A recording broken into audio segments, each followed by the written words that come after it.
సరే అంకుల్, కూర ఎలా ఉంది? ఆంటీ కంప్లైంట్ అనమాట, మీరు ఏం చేసినా బాగుంది అని చెప్పరని. అది చెప్పండి, మీరు ఏదో మొన్న అన్నారు కదా ఒక డైలాగు, చెప్పండి. నాకేసి తింటే బాగున్నట్టే లెక్క. బాగుంది అనుకున్నానా లేకపోతే ఉత్త గమ్మున మీరు చెయ్యట్టుంది అలా ఎలా ఉందన్నట్టే లేక కూర మిగలకుండా ఊడ్చుకుని తినేస్తే అర్థం ఏంటి? బాగుంది అని అనుకోవాలా, బాగుంటేనే కదా తింటారు. అంతేగాని బాగుందని మీరు చెప్పరు,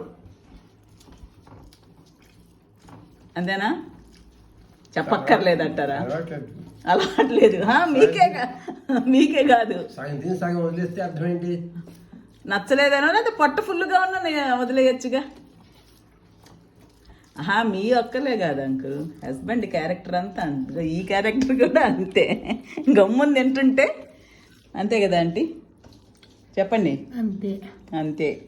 అప్పుడు మనం అడ్జస్ట్ అవుతున్నాం, అంతే, మనం అడ్జస్ట్ అవుతున్నాము.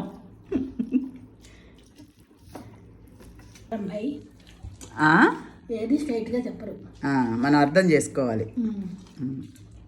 అదనమాట సంగతి.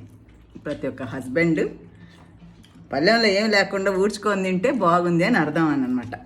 తెలుసుకోండి భార్యలు అందరూ.